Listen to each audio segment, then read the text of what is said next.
Asterisk, I suppose. At my age, one learns to carry silence like a shawl around the shoulders. You wear it daily, sometimes because you have nothing left to say, sometimes because no one wishes to listen anymore. I am 74 years old, a widow for nearly 2 decades now, and though the city is loud, brimming with horns, engines, and shouting vendors below my apartment window, my days are largely filled with quiet. My name no longer matters. Much people call me Amma, Auntie, or Old Madam, titles that belong more to time than to me. What does matter, however, are my memories, for they are the only true companions of the old, and among those memories lies a ring, not just any ring, a ring that carried my life inside it, though my family never cared to know.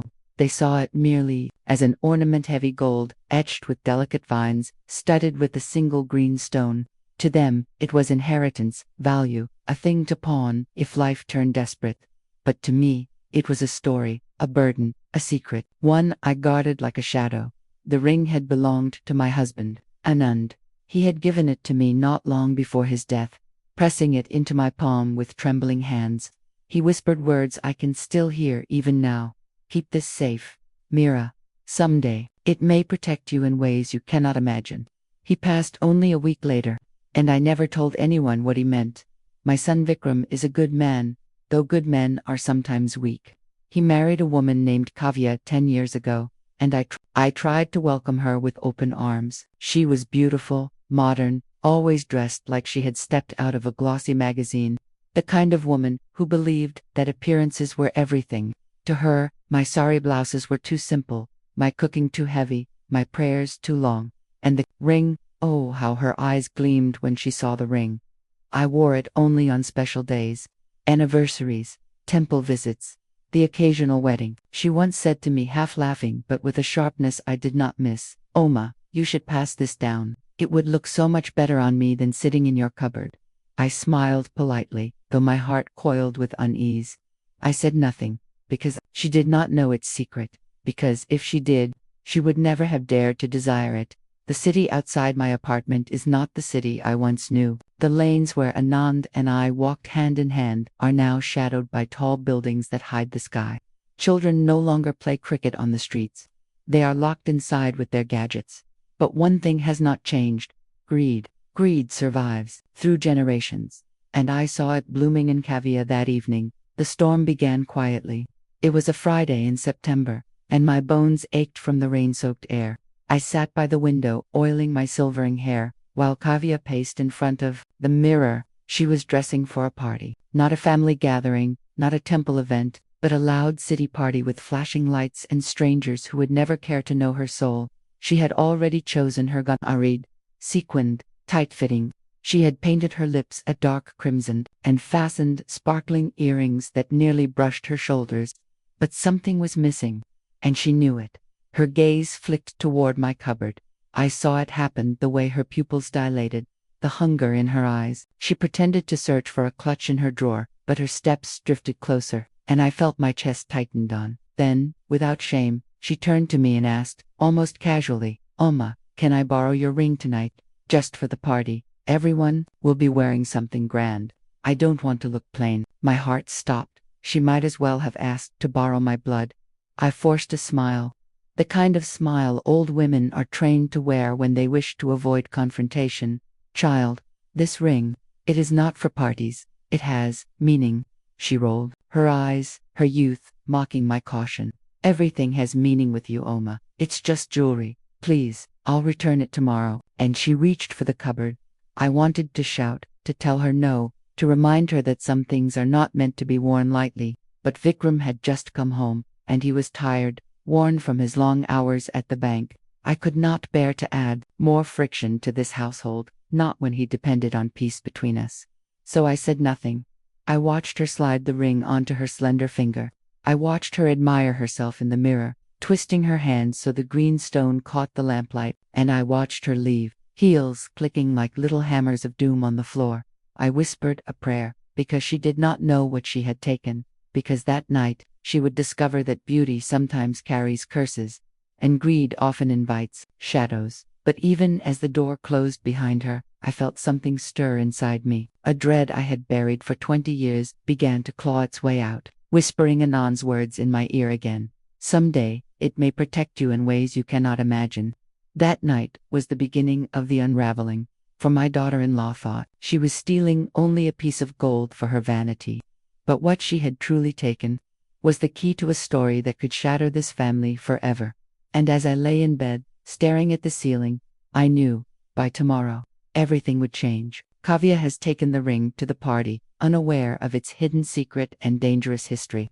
The narrator senses that her husband's warning is about to come true. If you enjoyed the video, don't forget to like it, subscribe to the channel, and share your thoughts in the comments. Sleep eluded me that night. The city has its own rhythm after dark, the occasional honk, the shrill whistle of a policeman trying to control drunken men, the steady hum of a generator from a nearby building. I usually sleep despite it all, lulled by age and exhaustion, but not that night. That night, my heart beat like a drum of warning. I stared at the ceiling fan above me, its blades chopping the shadows into restless shapes. Every sound outside made me flinch. The memory of Anand's final words pressed on me heavier than the quilt. Someday, it may protect you. Protect me from what? Or from whom? And why had I been foolish enough to let the ring slip away so easily? Kavua's laughter still echoed in my ears as she had left. She had looked dazzling, no doubt about it. But beauty can be like a flame, it draws moths, and moths always burn. Hours dragged like years. Around midnight, I finally drifted into a shallow, broken sleep. It was not long before I awoke with a start, jolted upright by a sound from outside. A car screeched to a halt near the apartment gate. Shouts followed, angry male voices, the kind that reek of alcohol and arrogance. Then, amidst the chaos, I heard a scream, a woman's scream. I stumbled out of bed, my joints aching, and rushed to the balcony. Below, in the dim light of the street lamps, I saw figures moving, men arguing, shoving, and in the middle of it, a woman in red. Her sequined gown glimmered like blood under the yellow lights. It was Kavya. I could see her hand raised defensively, the ring flashing green like a beacon in the night. And then something strange happened. The men who had been circling her suddenly froze, their expressions twisting from aggression to fear. They stepped back as though struck by an invisible force. One even fell to his knees, muttering something I could not hear. The green stone on the ring glowed faintly, unnaturally, as though alive. My breath caught in my throat. The secret I had buried, the power Anand had warned me of, was revealing itself. Before I could gather my thoughts, Vikram rushed out of the building. He had heard the commotion too. He pushed through the men, pulled Kavya close, and dragged her back inside. The men did not resist. They seemed shaken, almost terrified. One even crossed himself like he had seen a ghost. I pressed a hand to my chest, whispering a silent prayer of thanks and fear. Inside the flat, chaos erupted. Kavya was trembling, her makeup smudged, her pride shattered. She clutched the ringed hand close to her chest, her eyes wide as though she had seen death itself. Demanded to know what had happened. Were they harassing you? Did they touch you? Tell me. His voice cracked with panic, but Kavya only shook her head, her voice barely a whisper. No, they stopped. They just stopped when they saw the ring, Uma's ring. Her words sent a chill down my spine. I stepped forward, my frail frame leaning on the wall for support. Child, I said softly, give me the ring now. For a moment, she hesitated, her pride fighting her fear. Then, slowly, she slid it off her finger and placed it in my palm. The metal was warm, warmer than it should have been, almost alive. Closed my fist over it, whispering a prayer of protection. That night, no one slept. Vikram sat by his wife's side, holding her as she trembled.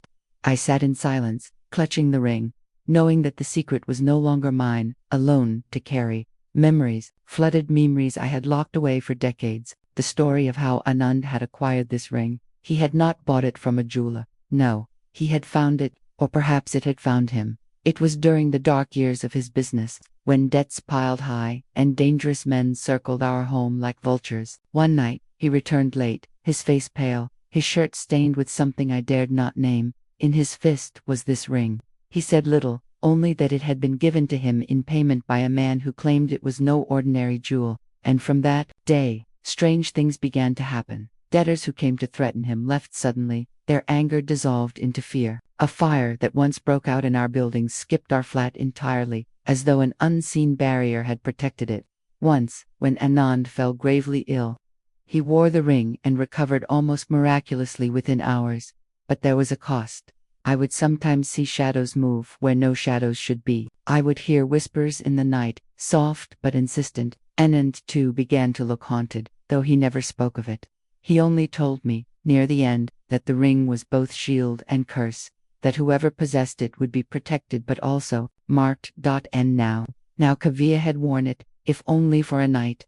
Would the shadows come for her too? The city outside was already stirring with rumors. By morning, neighbors whispered of the incident, of the strange way those men had fled. Some claimed they had seen a green light flare in the night.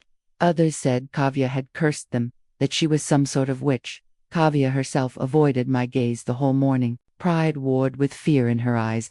She wanted to dismiss what had happened as coincidence. But deep inside, she knew, the ring had changed something.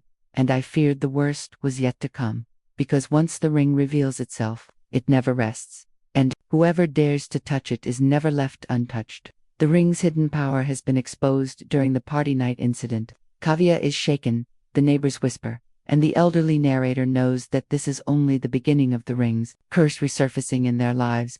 The following days unfolded like a slow, poisonous mist scene at first, but gradually suffocating everything around us. Kavya, once bold and proud, was quieter now. Her laughter no longer rang through the flat as it used to. Instead, she moved cautiously, her eyes darting toward me whenever I wore the ring again. She never asked to borrow it after that night, but her gaze lingered on it often, as though torn between fear and desire. Vikram, poor child, tried to restore normalcy. He buried himself in work, believing that money and stability could drown out whispers and shadows. But money cannot quiet a restless spirit. I could feel it. The ring throbbed against my skin whenever I wore it, pulsing with a warmth that was unnatural. At night, when I placed it in the steel cupboard, I sometimes heard faint knocks, as though something wanted to be let out. I prayed louder during those nights, clutching my rosary, begging for peace. But peace does not come to those who harbor cursed treasures. Soon, the city began to speak. Rumors spread quickly about the men who had accosted Kavya that night. One of them, it was said, had fallen gravely ill. Another had lost his job after a sudden scandal. A third was seen wandering the streets, muttering about a green light that burned his eyes. Neighbors connected the dots, and their glances at us grew colder, more suspicious. Witch's family, I overheard one woman mutter at the vegetable stall downstairs. That daughter-in-law of hers brought shame to the building. Mark my words, nothing good will come of it. I lowered my head, gripping my shopping bag tighter. At my age, shame cuts deeper than knives. Kavya, however, reacted differently. She seemed unsettled at first, but as the days passed, her fear began to twist into something else. Pride, power, the idea that perhaps the ring was not a curse but a weapon. I saw it in the way she spoke to Vikram sharper, more demanding, as though she held some invisible authority. I saw it in the way she flaunted herself before her friends, hinting that she possessed something rare, something untouchable. One evening, I caught her in my room. She had opened my cupboard without asking. My heart lurched when I saw her fingers brushing against the small velvet box where the ring rested. Kavya, my voice cracked like a whip, surprising even myself. She turned, her eyes wide, but not with guilt, no, with defiance. Why do you keep it locked away? You're old, you barely go out. What use is such a beautiful thing to you?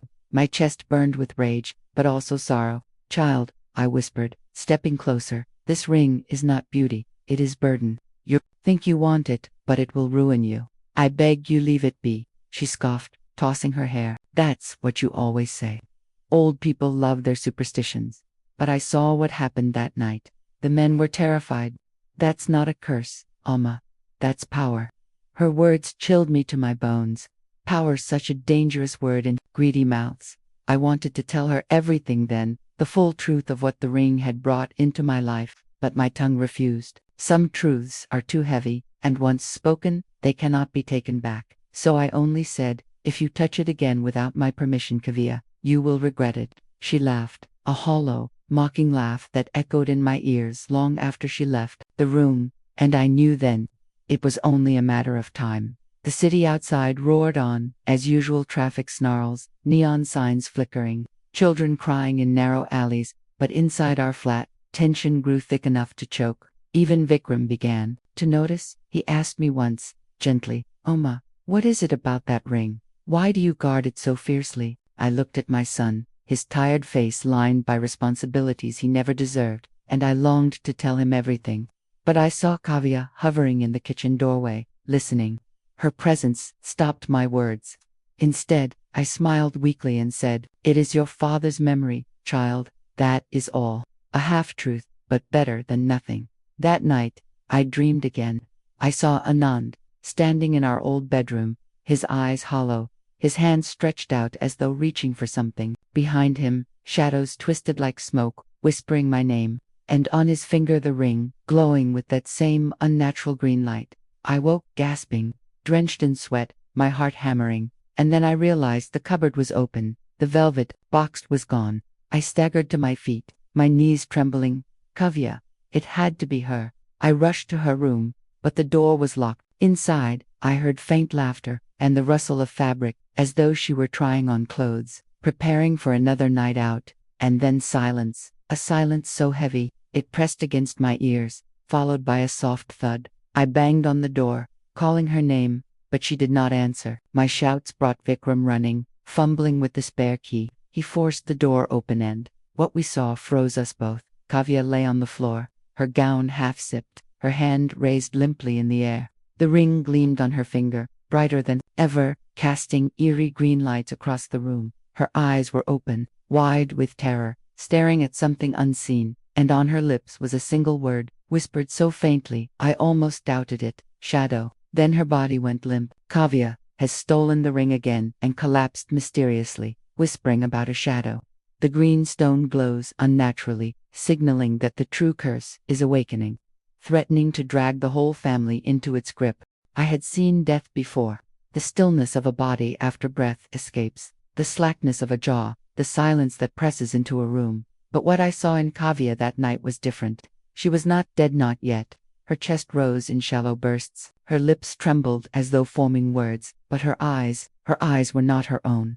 They were wide, unblinking, fixed on a corner of the ceiling where nothing existed, or rather, nothing we could see. I rushed to her side, my old knees cracking. As I knelt, Kavya, child, look at me. I shook her lightly, terrified that a harder grip might break her fragile frame. Vikram hovered behind me, panic etched into his features. What's happening to her? Amma, is she sick? Should I call the doctor? I wanted to say yes, to let science explain away the terror before us, but I knew better. A doctor could not heal what shadows claimed. The ring still glowed fiercely on her finger, burning like an emerald flame. I reached for it, desperate to pry it off, but the moment my fingers brushed it, a searing heat shot up my arm. I gasped and recoiled. It would not let go. Kavya shuddered violently, her lips parting. From her throat came a voice, a low, guttural whisper that did not belong to her. Why disturb? The words chilled my blood. Vikram staggered back, horrified. Uma, that wasn't her voice. I pressed my palms together, whispering prayers, tears stinging my eyes. I had feared this for years, dreaded the day the ring's hunger would claim another. Anand had always said it was both shield and curse, and now, the curse had woken fully. Suddenly, Kavya convulsed, her body arching, then collapsing back onto the floor. The green glow dimmed slightly, but did not fade. Her eyes fluttered closed, and she fell into unconsciousness. The silence that followed was deafening. Vikram fell to his knees beside her, sobbing, Amma, what do we do? Please, tell me you know. And so, with my son's desperate eyes begging for truth, I did what I had avoided for 20 years. I told him everything. I told him of Anand's late-night return, clutching the ring with trembling hands. I told him of the strange events that followed, debts erased, enemies silenced, disasters diverted. I told him of the whispers in the night, the shadows at the corner of my eyes, the haunting that crept into our marriage, until Anand himself was consumed by it. It is not a blessing, Vikram, I whispered hoarsely. It is a bargain, protection, in exchange for possession. The ring shields, yes, but it binds, and once it chooses a new host, it does not release easily. Vikram's face paled. You mean, Kavya? I nodded, my throat tight. It has marked her now. We spent the rest of the night in a torment of silence, watching over Kavya as she lay unmoving. Her skin was clammy, her breath uneven, but she lived. The ring gleamed faintly, as though mocking us, reminding us of its power. By morning, she stirred, her eyes opened slowly, but they were no longer filled with fear. Instead, they held something colder, a calmness that was unnatural, unsettling. She sat up, ignoring our frantic concern, and gazed at her hand where the ring gleamed. "It's mine now," she said simply. The voice was her own, but the certainty in it was not. From that day onward, Kavya changed. She no longer flinched at the whispers that seemed to crawl through the apartment at night. Instead, she listened, her head tilted, as though in secret conversation. She walked with a new confidence, her chin high, her smile sharper. People around her, neighbors, shopkeepers, even Vikram, seemed to bend to her will more easily. A word from her, and disputes dissolved. Men who once sneered at her beauty now stepped aside with nervous respect, and I watched helplessly. For every ounce of power she gained, something of her humanity slipped away. She grew impatient, cruel in small ways, snapping at Vikram, dismissing me with icy contempt. Where she once cared for appearances, she now cared only for control. One evening, she cornered me in the kitchen. "You knew, didn't you?" she said, her eyes gleaming unnaturally in the dim light. "You knew what it could do, and you tried to keep it from me." My hands trembled as I set down the ladle. "Because it destroys, you think it gives, but it only takes." She laughed, softly, shaking her head. "You call it destruction, Uma. I call it liberation. All my life I've been told what I cannot do, what I cannot have. But this ring, it makes the world bow." Her words were poisoned. I wanted to scream, to slap sense into her, but I knew it was too late. The ring had already sunk its claws deep into her spirit. Vikram, poor soul, refused to see it. Love blinded him. He told himself she was only recovering from trauma, that her confidence was a way of coping. He could not see the shadow growing behind her smile, but I saw it. I saw it one night when she stood by the balcony, her ringed hand raised toward the city lights. The green stone glowed faintly, casting an eerie halo on her face, and in the reflection of the glass door, I swore I saw another figure standing behind her, a dark silhouette, tall and formless, its hand resting over hers. I gasped, and the moment broke. The reflection vanished, but the dread remained. It was then I knew, if I did not act, the ring would consume her entirely. But how does an old woman fight a curse that has devoured her family once already? My only weapon was the truth. So I began to write letters, confessions, a chronicle of everything Anand and I had suffered because of the ring. I hid the pages beneath my mattress, hoping that one day Vikram would find them. If not now, then after I was gone. At least he would know. At least he would understand that his mother had not been silent out of ignorance, but out of fear. And as I wrote, I prayed. But prayers do not always win against curses, because one evening, as the city thundered with rain and the streets flooded, below, Kavya disappeared. We searched everywhere, friends, houses, restaurants, even the police station. Hours passed with no sign of her. Vikram grew frantic, his eyes hollow with worry. And then, just as dawn broke, the door creaked open. Kavya walked in, drenched from head to toe, her gown clinging to her like a second skin. The ring burned bright on her finger, casting strange glimmers across the walls. But it was her eyes that made my blood run cold. They were not Kavya's anymore. They belonged to something else. Kavya has fully surrendered to the ring, returning from the night transformed, her eyes no longer her own. The shadows that once lingered at the edges are now fully inside the home, inside her. I had always believed that age prepared you for endings of seasons, of friendships, of life itself. But nothing in my 74 years prepared me for the ending that now loomed over my family. Kavya was no longer Kavya when she returned that dawn, soaked in rain. Her steps were steady, almost regal. She carried herself not like a frightened daughter-in-law, but like a queen returning to her throne. Vikram rushed to her, overwhelmed with relief, but when he tried to embrace her, she pushed him aside as though swatting an insect. "Don't touch me," she said. Her voice was flat, her gaze fixed on the city outside, and then she turned to me. I felt the weight of centuries in her eyes. It was not a young woman's stare anymore. It was ancient, endless, heavy, with something that did not belong in this world. The ring on her finger pulsed like a living heart, casting sickly green light across the room. "Amma," she said, her lips curling into a smile that was not hers. "You kept it hidden too long. You feared it, but you never understood it. The ring doesn't destroy, it reveals. It gives the one who wears it what they truly desire. Her words made my chest tighten. Anand had once told me the same, in his final days, when the whispers in his head grew too loud. It gives, he had said, but only until you cannot pay its price. And I knew Kavya was on borrowed time. Days passed, and the transformation deepened. She stopped attending to household duties, stopped speaking kindly to anyone. Neighbors who once gossiped about her beauty now avoided her entirely, crossing the street when they saw her coming. Even Vikram began to notice the cruelty in her voice, the sharpness with which she dismissed him. But he still loved her. Love makes slaves of the strongest men. One evening I confronted her. My frail hands shook, but my voice was steady. Child, whatever that ring has given you, it will take back. Please, listen to me remove it before it consumes you entirely. She laughed, a sound like glass breaking. Consume me, Oma, it has freed me. For the first time, I am not invisible. I am not the poor girl mocked for her ambition.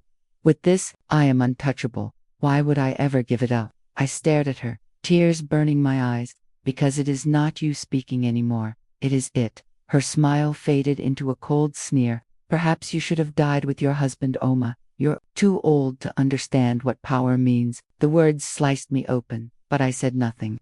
Sometimes silence is sharper than any retort. That night, I dreamt of Anand again. His eyes were hollow, his hand reaching out. But this time, he spoke. End it, Mira.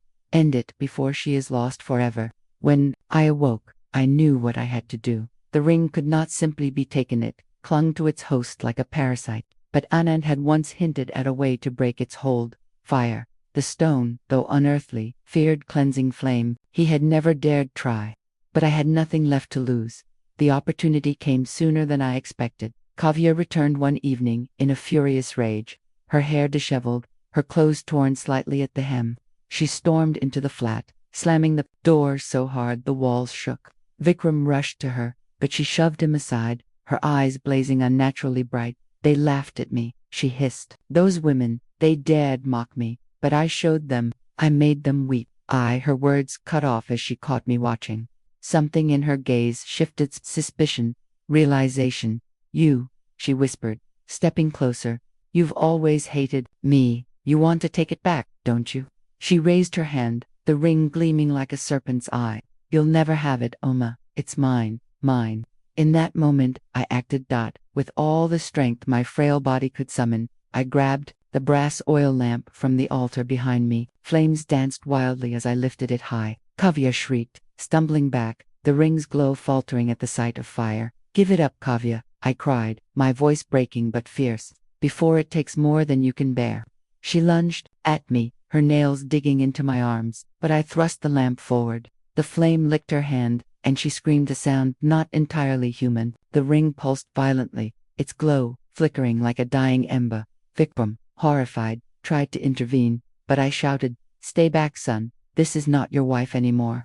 Kavya writhed, clutching her hand. The stone began to crack, thin fissures running across its surface. A terrible wail filled the room, not from her throat, but from the ring itself, as though something ancient and imprisoned was being torn apart. Then, with a blinding flash, it shattered. Shards scattered across the floor, sizzling like embers. Before turning to ash, the gold band melted, dripping like wax until nothing remained but black dust. Kavya collapsed, unconscious. The silence that followed was absolute. When she awoke hours later, her eyes were her own again, frightened, confused, tearful. She had no memory of what she had done, only fragments of terror and whispers she could not understand. Vikram wept, holding her as though she had returned from the dead. I watched from the corner, my heart heavy but relieved. The curse was broken, but at a cost. The neighbors never forgot the strange things they had witnessed. Some still whispered about witchcraft, others avoided us entirely. Kavya lived, but the fire in her spirit was dimmed forever. She grew quieter, humbler, almost broken. Vikram loved her still, perhaps even more fiercely, for he believed she had survived some unnameable sickness. As for me, I carried the burden of knowing. The ring was gone, but the scars it left would never fade. Anand's warning echoed in me always. Protection at a price. And I knew, deep in my soul, that nothing given freely by darkness ever comes without debt. Yet there was a strange peace too. For the first time in decades, The nights were silent. No whispers, no shadows moving in the corners. Just the soft hum of the city and the steady rhythm of my old heart. Sometimes, when I sit by the window, I think of that night. I think of the way greed nearly destroyed us, the way silence nearly damned us. And I whisper to myself, over and over, secrets rot when buried. Better to bleed truth than to choke on lies. If only I had spoken sooner, perhaps Anand would have lived longer. Perhaps Kavya would have been spared. But it is too late for perhaps now. All I can do is watch, wait, and pray that my family never hungers again for a jewel that shines brighter than wisdom. Because I have learned true wealth is not in gold, not in power, not in rings that promise the world. It is in peace, and peace is the rarest jewel of all. The end justice came not through law or vengeance, but through fire, sacrifice, and the courage of truth. The family learned the cost of greed and the heavy price of silence. And the elderly narrator, though scarred, won the only treasure worth keeping: freedom from the shadows.